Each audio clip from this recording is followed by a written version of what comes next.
पड़ोसी देशों के साथ सीमा विवाद के बाद जारी सरगर्मी के मद्देनजर भारत लगातार अपनी सैन्य ताकत बढ़ा रहा है। इसी के तहत मुंबई के मझगांव डाक पर स्कॉर्पियन क्लास के 5वीं पनडुब्बी बागीर सोमवार को नौसेना के बेड़े में शामिल हो गई। रक्षा राज्य मंत्री श्रीपद नायक ने वीडियो कॉन्फ्रेंसिंग के जरिए इसका लोकार्पण किया। इसके साथ ही नौसेना की ताकत काफी बढ़ जाएगी। आइए समझते हैं इस वीडियो में कि क्या है इसकी खासियत। इस पनडुब्बी का नाम हिंद महासागर की शिकारी मछली बागीर के नाम पर रखा गया है। पहली बागीर पनडुब्बी रूस से मंगवाई गई थी, जिसे भारतीय नौसेना में 3 दिसंबर 1973 को शामिल किया गया था और 7 जून 2001 को 3 दशक की सेवा के बाद सेवा से मुक्त कर दिया गया था। लेकिन नेवी में एक कहावत है कि जंगी जहाज कभी रिटायर्ड नहीं होता, इसलिए इसी के नाम पर एक बार फिर इस नए जहाज का नामकरण किया गया।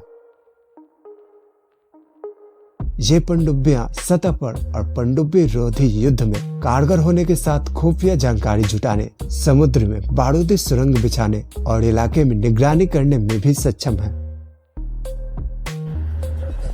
दूसरे समुद्री जहाजों के रडार से बचने के लिए पनडुब्बी में एडवांस्ड टेक्नोलॉजी का इस्तेमाल किया गया है, जैसे कि आधुनिक ध्वनि को सोखने वाली तकनीक, कम आवाज और पानी में तेज गति से चलने में सक्षम आकार। इसमें दुश्मन पर हथियारों से सटीक हमला करने की भी क्षमता है। यह पनडुब्बी टारपीडो से हमला करने के साथ और ट्यूब में लॉन्च किए जाने वाली पोत-रोधी मिसाइलों को पानी के अंदर और सतह से छोड़ सकती है। MDL के मुताबिक पानी के भीतर दुश्मन से छिपने की क्षमता इसकी विशेषता है, जो पूरी तरह से सुरक्षित है और दूसरी पनडुब्बियों के पास इसका कोई तोड़ नहीं है। इसे सबसे पहले 12 नवंबर 2020 को लॉन्च किया गया था और तब से इसे हर मौसम और हर परिस्थिति में चलाकर इसका ट्रायल किया गया, यानी कि बारिश, आंधी, तूफान जैसी परिस्थितियों में। इन सब में पास होने के बाद इसे 23 जनवरी 2023 को इंडियन नेवी में शामिल कर दिया गया। कलवारी श्रेणी की पनडुब्बी INS बागीर समुद्र में 350 मीटर की गहराई तक जा सकती है।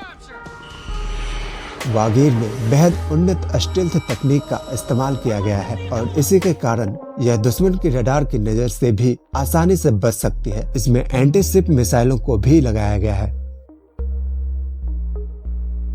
बागीर की लंबाई 221 फीट, ऊंचाई 40 फीट और ड्राफ्ट 19 फीट है। समुद्री लहरों पर इसकी रफ्तार प्रति घंटा 20 किलोमीटर है, जबकि पानी के अंदर इसकी रफ्तार 37 किलोमीटर प्रति घंटा है।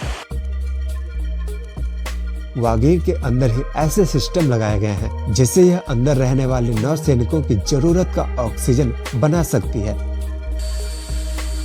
इस खासियत की वजह से पनडुब्बी लंबे समय तक पानी के अंदर रह सकती है और इसे बार बार सतह पर आने की जरूरत नहीं होगी। प्रोजेक्ट 75 के तहत भारत 6 सबमरीन तैयार करने पर काम कर रहा है। Mazagon Dock Ship Builders Limited और फ्रांस की कंपनी नेवल ग्रुप के सहयोग से स्कॉर्पियन क्लास सबमरीन के प्रोजेक्ट पर काम चल रहा है। दोनों कंपनियों के बीच 6 सबमरीन तैयार करने के लिए 2005 में करार हुआ था। भारत और फ्रांस ने 6 स्कॉर्पियन डिजाइन की पनडुब्बियां बनाने के लिए $3.75 अरब के कॉन्ट्रैक्ट पर दस्तखत किए थे। कलवरी क्लास की पहले सबमरीन 2017 में नेवी को मिली थी। इसी प्रोजेक्ट के तहत लॉन्च हुई बागीर पनडुब्बी अरब सागर में भारत की ताकत को नई बुलंदियों पर पहुंचाएगी।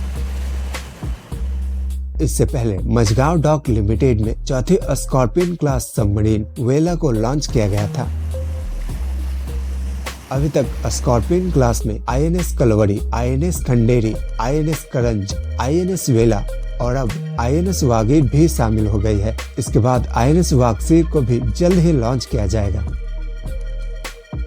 आधुनिक तकनीकों से लैस ये सभी पनडुब्बियां दुश्मनों के लिए साइलेंट किलर का काम करेंगी। ये सभी scorpion submarine anti surface warfare, anti submarine warfare, mine बिछाने और एरिया सर्विलांस करने में पूरी तरह से कुशल है। ऐसे और वीडियो पाने के लिए हमारे चैनल को सब्सक्राइब जरूर कर दीजिए। और हाँ, लाइक शेयर और कमेंट करना भी मत भूलना।